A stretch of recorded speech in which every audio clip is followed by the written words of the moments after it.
दोस्तों welcome back to Sam the study club. और आज हम बात करने वाले फिर से सेकंड टॉपिक अपने हिस्ट्री क्लास 9 का फर्स्ट चैप्टर फ्रेंच रेवोल्यूशन का सेकंड टॉपिक का आज कवर करेंगे पूरा, और एक और टॉपिक भी कर लेंगे और मैं देखूंगा तो आज सिचुएशन कंट्री साइड वाला भी टॉपिक को कवर करेंगे। इससे पहले मैं फिर से बता रहा हूँ, हम यहाँ पर बिल्कुल लेक्चर नहीं पढ़ रहे, हम लोग यहाँ कॉन्वर्सेशन कर रहे, बात कर रहे हैं। तो इस टाइप का सोच के चलो बिल्कुल, क्योंकि आराम से अब आप पेन कॉपी लेके बैठना चाहते तो पेन कॉपी लेके बैठो, नहीं तो आराम से आप आराम से खाते खाते देखो, कोई टेंशन नहीं। बस ध्यान दो कि मैं क्या बता रहा हूँ और इस स्लाइड में ध्यान दो आराम से कि क्या कैसे कैसे स्लाइड बनाए, कैसे कैसे लुई 16 का क्या हुआ कैसे हुआ। तो इस बात को आपको ध्यान देना अच्छे से। बहुत मजेदार चैप्टर है, आपको बिल्कुल हैरी पॉटर की स्टोरी की तरह समझना है इस चैप्टर को, क्योंकि इसमें भी सस्पेंस हर चीज है, मजा आएगा। तो मैं फिर से एक बार बताना चाह रहा हूँ कि जितने लोग भी नए व्यूअर हैं, इससे पहले वाला सेशन को देख के आओ, पहला टॉपिक जो कवर किए उसको देख के आओ, फिर आराम से इसको देखो, तब आपको बिल्कुल अच्छे से समझ आएगा और आप आराम से रिलेट कर पाओगे कहानी में। क्योंकि आप अचानक से देखोगे, बोलोगे अरे यार ये तो बाउंसर खा रहे हैं यार, समझ नहीं आ रहा है, ऐसा टाइप का हो जाएगा। तो ऐसा वाला नहीं करना है हमको, तो अपन इसी के लिए बता रहा हूँ मैं पहले से। इससे पहला वाला सेशन देख के आओ, फिर आराम से बैठो यहाँ और देखो और समझो। चलो स्टार्ट करते हैं। तो हमारा आउटब्रेक रेवोल्यूशन को स्टार्ट किया जाए, चलो स्टार्ट करते हैं। अब लुईस द 16 देखो, अपनी ऐसा नहीं था कि उन्होंने अपनी प्रजा के बारे में सोचा नहीं, कि इतने भी लापरवाह नहीं थे कि नहीं सोचा, मतलब सोचे, उन्होंने भी सोचा है। अब उनके पास भी तो दिमाग नहीं था ना, क्योंकि 20 साल के थे, उनको भी ज्यादा पॉलिटिकल नॉलेज ये सब नहीं था। तो उन्होंने अब यहाँ एक गेम में ट्विस्ट आ गया है कि आप टैक्स अपने से नहीं बढ़ा सकते, इसके लिए आपको स्टेट जनरल मीटिंग बैठानी पड़ेगी, मतलब एक पार्लियामेंट मीटिंग बैठानी पड़ेगी। और पार्लियामेंट मीटिंग का क्या नाम था? State general. क्या फिर से रिपीट करता हूँ, पार्लियामेंट का नाम था स्टेट जनरल। इसको दिमाग में अच्छे से बैठा लो, क्योंकि ये क्वेश्चन आता रहते हैं और सर भी आपसे पूछ सकते हैं कभी भी, तो इसको अपने दिमाग में बैठा लो। तो अब देखो, अब मैं आपको थोड़ा बता रहा हूँ कि ये स्टेट जनरल क्या होते हैं, सिंपल बता रहा हूँ। अब देखो, अपन स्टूडेंट है, सब स्टूडेंट है, तो स्टूडेंट वाइज समझेंगे कि क्या होते हैं। अब मान के चलो कि अपने क्लास के प्रिंसिपल हैं, वो बैठे, मतलब प्रिंसिपल को आप लुईस द 16 समझ लो प्रिंसिपल को लुईस द 16 समझ लो। और अब देखो, अपने यहाँ 3 सेक्शन है, एक क्लास का 3 सेक्शन रहता है, ठीक है। अब तीनों सेक्शन के क्लास मॉनिटर आके बैठेंगे, तीनों सेक्शन के, जैसे फर्स्ट स्टेट हो गया, सेकंड थर्ड स्टेट, तो तीनों सेक्शन के फर्स्ट सेकंड थर्ड स्टेट हो गए। अब लोग आके बैठेंगे मीटिंग में। अब मीटिंग में राजा साहब बताएंगे कि क्या कैसे करना है। अब उन लोग बैठ के एक साथ डिसाइड करेंगे कि हम टैक्स बढ़ाएं कि नहीं बढ़ाएं, तो उसके बारे में डिसाइड होता है स्टेट जनरल मीटिंग। आखिरी बार कब बैठाया गया था स्टेट जनरल मीटिंग? 1614 में बैठाया गया था आखिरी बार स्टेट जनरल मीटिंग को। इसको हाईलाइट भी कर देता हूँ, ये देखो 1614 में आखिरी बार बैठाया गया था स्टेट जनरल मीटिंग को। इसको आप अच्छे से दिमाग में बैठा के रख लो, क्योंकि इसको भी सर पूछते हैं और स्टेट जनरल क्या होता है ये भी पूछते हैं। तो इसको आप अपने दिमाग में बहुत ही अच्छे से बैठा के रखो कि क्या होता है कैसे होता है। चलो और अब आगे बढ़ते हैं, चलो इतना समझ लिए। अब देखो, स्टेट जनरल मीटिंग बैठा ली गई, कब बैठाई गई? 5 मई 1789। अब इस डेट को भी याद करके रखो, क्योंकि ये देखो, अब ये वाला जो 5 मई 1789 यहाँ लिखा है, ये आपकी एनसीईआरटी बुक में भी लिखा होगा। इंपॉर्टेंट डेट वाला जो होगा ना, एक देखना अलग से एक बॉक्स के अंदर है, आपके बुक के अंदर है ये फ्रेंच रेवोल्यूशन वाला। हिस्ट्री के बुक में देखना, फ्रेंच रेवोल्यूशन के एक छोटे से डब्बा में है, बुक के पैराग्राफ की जस्ट बाजू में इंपॉर्टेंट डेट्स, उसमें ये 5 मई 1789 मार्क्ड है, लिखा हुआ है। मतलब ये बहुत ही ज्यादा इंपॉर्टेंट है, क्योंकि आपको जानना जरूरी है कि कब ये मीटिंग बैठाएगी, क्योंकि इससे रिलेटेड भी क्वेश्चन आते हैं। तो आपको याद रखना है कि 5 मई 1789 को क्या हुआ।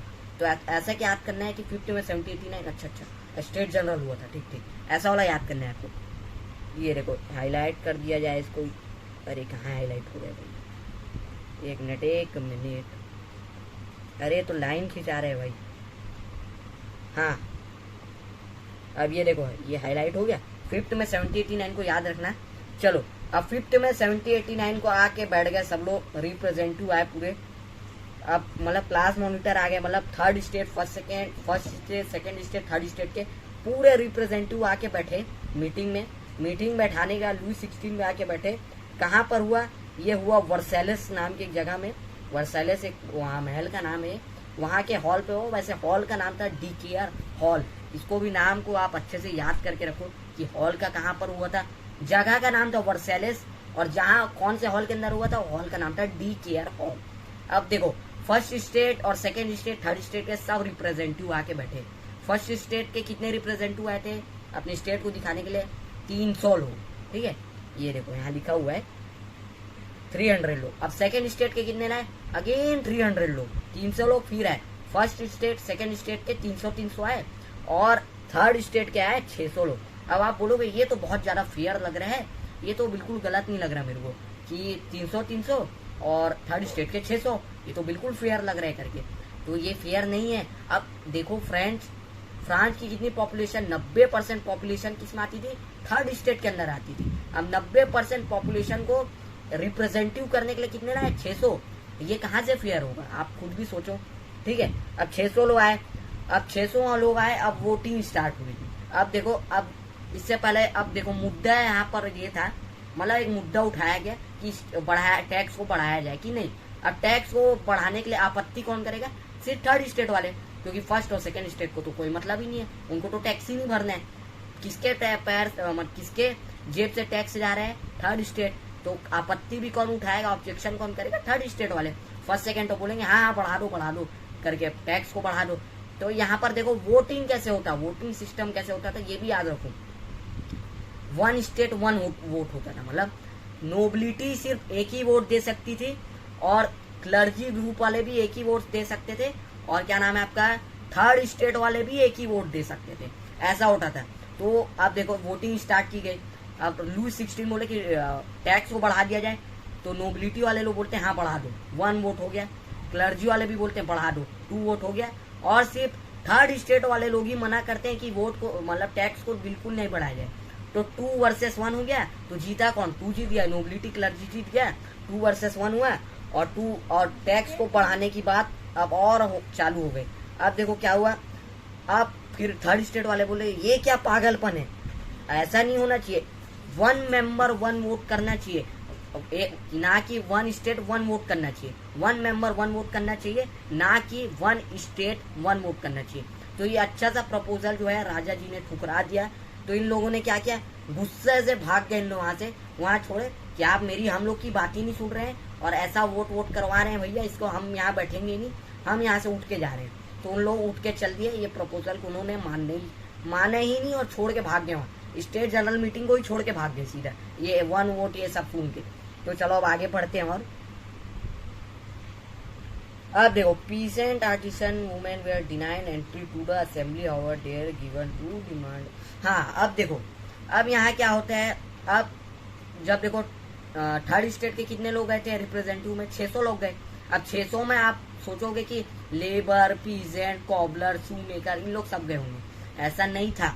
वहाँ थर्ड स्टेट के सिर्फ अमीर लोग, करोड़पति अरबपति लोग, मतलब करोड़पति तो नहीं थे, मतलब जितने अमीर लोग आते थे थर्ड स्टेट में उन्हीं लोग रिप्रेजेंटेटिव करने गए थे। और वुमेन को तो अधिकार ही नहीं था वोट करने का, तो वुमेन नहीं गए, पीजेंट नहीं गए, लेबर नहीं गए, इन लोग गए नहीं। तो इन लोग ने 40,000 खत लिख के अपने रिप्रेजेंटेटिव को बोल दिया था। थर्ड स्टेट वाले 600 रिप्रेजेंटेटिव थे, उन लोग को इन लोगों ने 40 खत लिख के भेज दिया था कि आप जाओगे, ये मुद्दा उठेगा कुछ, तो आप लोग का जब डिस्कशन पूरा ओवर हो जाएगा ये टैक्स वैक्स वाला, तो आप लोग भी हमारा जो अभी प्रॉब्लम यहाँ चल रहा है उसको आप रेस कर देना राजा के पास। इन लोग क्या किए, इन लोग तो वहां से उठ के ही भाग गए पूरा। तो ऐसा ये इसमें बताया गया। अब इन लोग वहां से स्टेट जनरल से उठ के भाग गए, तो इन लोग मिले कब?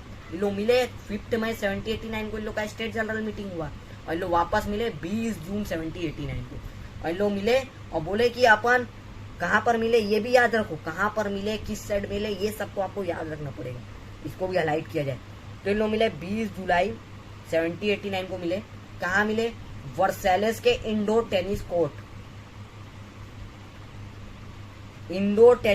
वर्सेलेस के इंडोर टेनिस कोर्ट के ऊपर खड़े हुए और बोले आज हम वोट ले, आज मतलब आज हम लेते हैं, मतलब शपथ लेते हैं। अब शपथ की इंग्लिश होती है ओथ, ओथ बोलते हैं, ओथ की हिंदी होती है शपथ।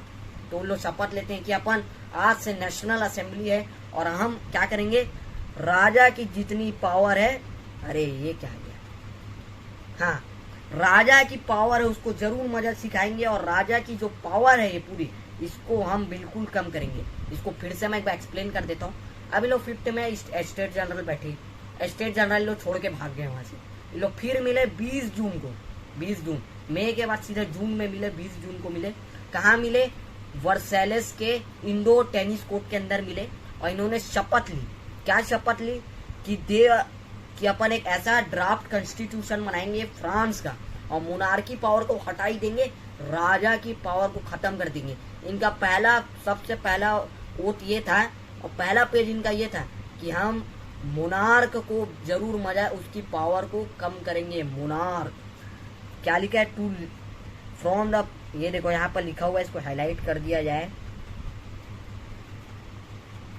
They want dispense until they draft constitution France to limit the power of the monarch। मतलब पावर, राजा की पावर को कम करना है। फिर उन लोग खुद को बोले कि आज से हमें नेशनल असेंबली, खुद को उन्होंने नाम दे दिया कि हम स्टेट जनरल को मानते ही नहीं है, हम ना नोबल क्लर्जी किसी को नहीं मानते, ना हम राजा को मानते, ना राजा की सरकार को।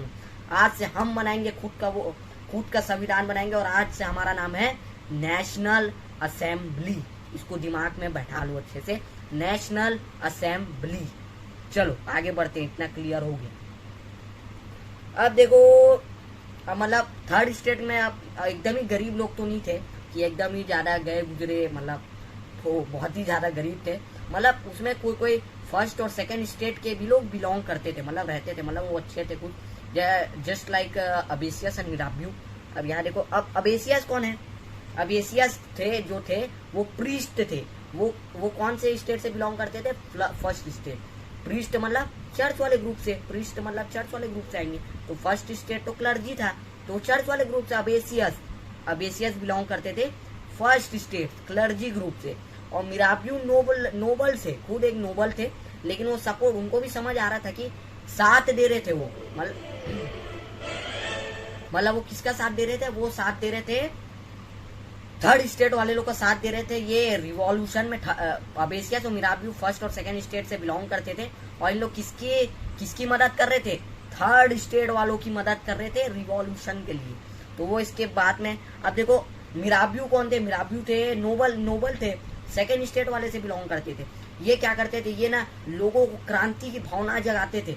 जाके खड़े होके देखो, यहाँ लिखा है speeches from the crowd assembled at वर्साइलेस।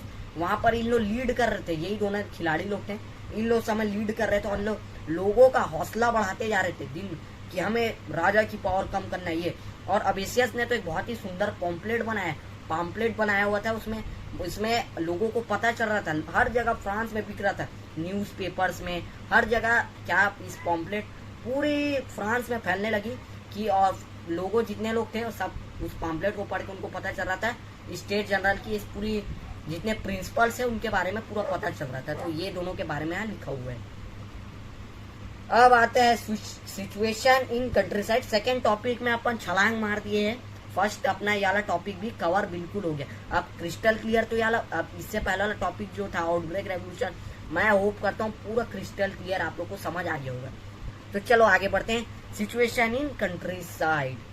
While the National Assembly was busy in Versailles drafting a constitution, the rest of France sit with turmoil. A severe winter had made her wish to peace bread roast. अब देखो क्या हो रहा था। अब इन लोग तो अपना अलग वो एजेंडा लेके चल रहे थे कि हम नेशनल असेंबली, हम ऐसा कॉन्स्टिट्यूशन बनाएंगे, मोनार्क को हटाएंगे, उसकी पावर कम करेंगे, ये वो करेंगे। इन लोग अलग चल रहा था। अब पीछे थे वुमेन, पीजेंट, इन लोग थे।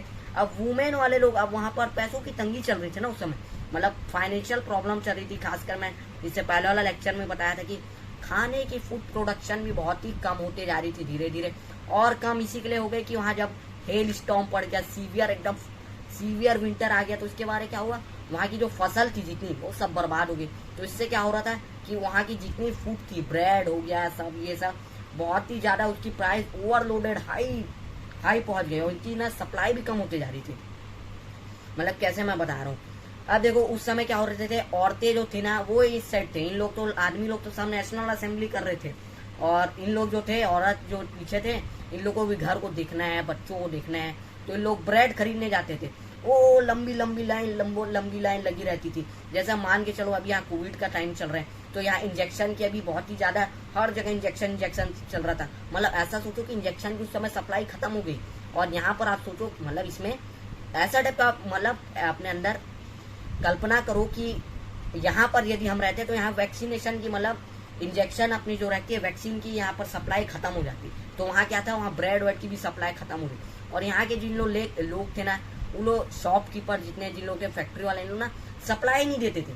मतलब क्या होता था, औरत जितने वुमेन थे वो लोग घंटों भर लाइन में खड़े रहते थे। और फिर जब उनकी पारी आती थी तो बोलते थे अरे वैक्सीन तो खत्म हो गया जी, अरे अरे अरे ब्रेड तो खत्म हो गया। तो इन्होंने क्या किया, इन्होंने पूरा गुस्से में इन्होंने पूरा ब्रेड शॉप में हमला कर दिया। हमला करने के बाद वहां से छीन वीन के ब्रेड वेड लेके भाग गए, क्योंकि इन लोग जितने शॉपकीपर थे इन लोग बदमाशी कर रहे थे, सप्लाई नहीं दे रहे थे। इतने घंटों तक सब लाइन में लगते थे ब्रेड लेने के लिए। ब्रेड वहाँ का सबसे ज्यादा खाने वाला फूड है। जैसे यहाँ अपन दाल चावल वो खाते हैं ना सब्जी, वैसे वहाँ सबसे टेबल फूड में आता है ब्रेड। तो ब्रेड के लिए वहाँ लंबी लंबी लाइन लगी रहती थी, कतारे कतारे भर। और लेकिन जब उनकी पारी आती थी तो बोलते थे अरे ब्रेड तो खत्म हो गया करके। तो इन लोग गुस्से में क्या किए, सीधा ब्रेड शॉप वाले लोग के ऊपर हमला कर दिए। हमला करने के बाद बोले अब हमला करके पूरा ब्रेड का सप्लाई ले लेके निकल लिए घर। तो ऐसा हुआ कुछ। ये देखो फोटो में भी दिया गया है बहुत अच्छे से, फोटो को देखो कैसे औरतें पूरा ब्रेड शॉप के अंदर हमला करके ब्रेड लेके भाग लेती। अब देखो, अब राजा को अब समझ आया गया कि यहाँ तो कुछ ज्यादा ही हालात बिगड़ते जा रहे करके। तो राजा ने क्या किया, राजा ने ट्रूप्स भेजना स्टार्ट कर दिया। ट्रूप्स मतलब आर्मी का एक ग्रुप, आर्मी का ग्रुप भेजना स्टार्ट कर दिया। लेकिन उसके बाद क्या हुआ, आर्मी का ग्रुप जैसे भेजा तो इन लोग को लगा कि इन लोग हम लोग को मारने के लिए भेज रहे हैं करके। मतलब जितने वहाँ के लोग थे जो क्रांति की ज्वाला अपने अंदर बढ़ा रहे थे, फ्रांस के जितने थर्ड स्टेट वाले पीपल थे, जो इन लोग को लगा कि राजा हम लोग के ऊपर गोली मारवाने के लिए हम लोग को वो कर रहे हैं। तो इन लोग क्या किए, 14 जुलाई 1789 ये डेट को याद रखो, इसी दिन रिवॉल्यूशन हुआ था सबसे बड़ा वाला, सबसे मेन डेट है। ये भी आपके बुक में मेंशन है, इसको भी याद कर लेना।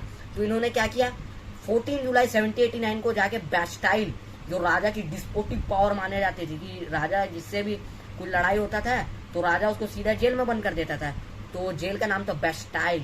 तो इन्होंने क्या किया, अब राजा को मजा चिखाना है तो अपन बैस्टाइल को ही तोड़ के रख देते। तो इन्होंने क्या किया, बैस्टाइल को तोड़ दिया। और वहाँ के जितने भी वहाँ आपके पुलिस वाले थे, जितने मतलब आर्मी वाले थे जो वो जेल को देख रहे थे, पूरे कैदियों जितने वहाँ कैदी थे सबको छुड़वा दिया। और जितने वहाँ के जितने वो थे बॉडीगार्ड्स थे जो बैस्टाइल की रक्षा कर रहे थे देख के, उन लोग को भी मार दिया, पूरा वहाँ के कैदी को छुड़वा दिया।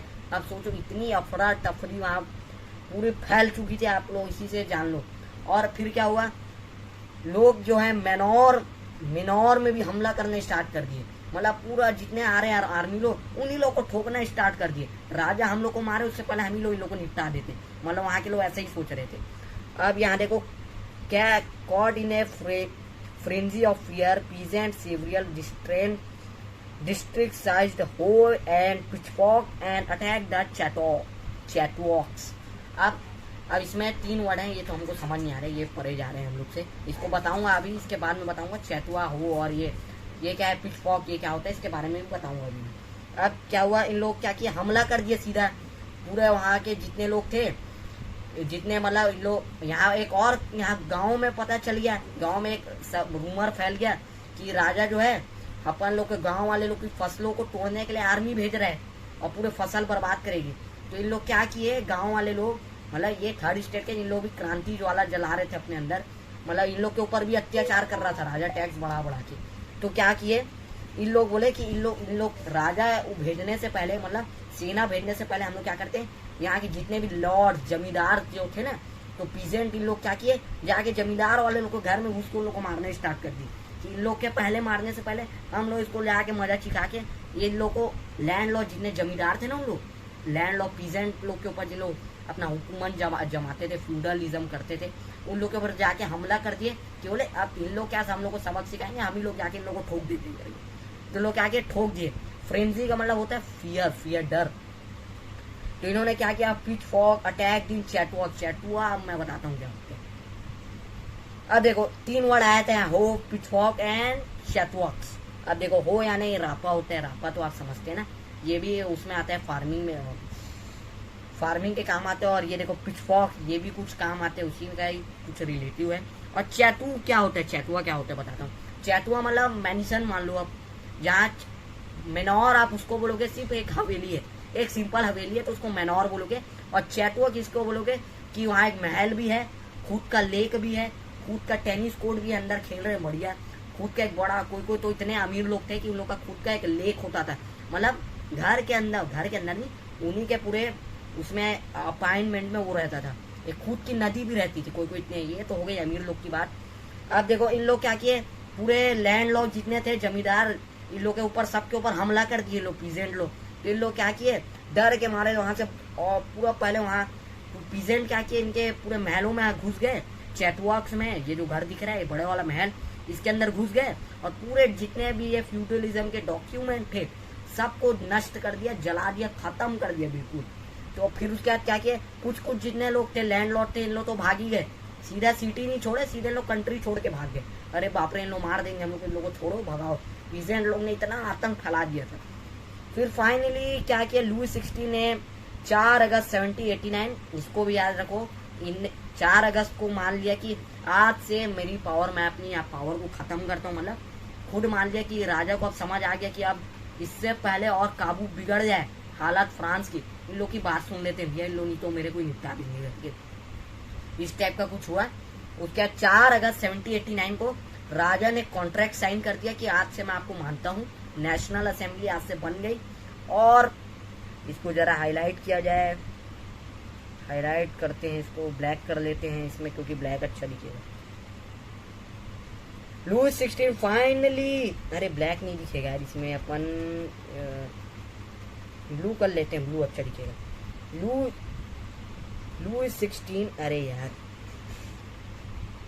एक मिनट गाइस, एक मिनट, हाँ, Louis 16 finally recognised national assembly, उन्होंने फाइनली 4 अगस्त को मान लिया कि आज से मैं आपको नेशनल असेंबली मान रहा हूं करके। फिर क्या हुआ, system of obligation taxes is known as August degree, जितना भी उस समय फ्यूडल एबोलाइजिंग फ्यूडल सिस्टम खत्म हो गया, जो जमींदारी सिस्टम करते थे, लैंड लॉर्ड जो अपने पीजेंट लोग को काम करवाते थे अपने खेत में और उनसे भी टैक्स वसूलते थे, वो वाला एबोलाइज्ड हो गया, खत्म हो गया बिल्कुल। और इस जो डिग्री थी, मतलब ये डॉक्यूमेंट जो जिसको साइन किया उसका नाम था ऑगस्ट डिग्री, याद कर लो उसको, ऑगस्ट डिग्री। और member of the clergy were forced to give their privileges. अब जो क्लर्जी ग्रुप वाले थे, इन लोग तो भयानक सारा खेत को पूरा अपने अंदर को लैंड, जितना लैंड उन्होंने रखा हुआ था उस सब को उन्होंने छोड़ दिया, उसके लिए भी इस कॉन्ट्रैक्ट में साइन हुआ। तो पूरे क्लर्जी वाले लोग को भी अपना लैंड वापस करना पड़ा। और आपको मालूम है लैंड की कितनी कीमत थी, इतनी ज्यादा उसका रेट था कि फ्रांस का 2 बिलियन लिवरे का कर्ज आराम से चुका दिया जाता है। 2 बिलियन लिवरे की उनके पास लैंड थी, मतलब रिलीजन में कितना फायदा है, कितना सारा मिला है। तो 2 बिलियन लिवरे का कर्ज जो है वो फ्रांस का अब आगे चल के हटा दी गया, अभी तो नहीं हटाया था, आगे चल के अभी अपन पढ़ेंगे। तो उसमें इन्होंने क्या किया, 4 अगस्त को 2 बिलियन लिवरे वाला क्लर्जी ने पूरा अपनी जमीन पूरा दे दिया, सौंप दिया पूरा नेशनल असेंबली को। नेशनल असेंबली के पास इतना लैंड आ गया था कि 2 बिलियन लिवरे फ्रांस का आराम से चुकाया जा सकता था। तो ये उस समय हुआ। तो होप करता हूँ आज का वीडियो आपको पसंद आया होगा, तो लाइक सब्सक्राइब शेयर करो। इसके बाद का अपन इसी हफ्ते में वाला चैप्टर पूरा खत्म कर देंगे, फिर सीधा नजीम्स ऑफ राइज ऑफ हिटलर में कूदेंगे सीधा। नहीं, उसको छोड़ो अपन लोग, सीधा कूदेंगे फ्रेंड फिजिक्स में। फिजिक्स का भी बचा है, फिजिक्स को भी कंप्लीट करेंगे, इसको इस हफ्ते कंप्लीट करेंगे, फिर फिजिक्स में जाएंगे। तो होप करता हूँ आज का वीडियो आपको पसंद आया होगा, लाइक सब्सक्राइब शेयर कर दो। और जितने भी क्लास 9 के लोग हैं सब लोग को बोलो कि सब्सक्राइब करेंगे और शेयर करो। जितने भी आपके क्लास 9 के फ्रेंड है सबको बोलो शेयर करेंगे। तो आपके लिए आज बस इतना ही। वीडियो पसंद आया तो करें लाइक सब्सक्राइब और शेयर। Thank you.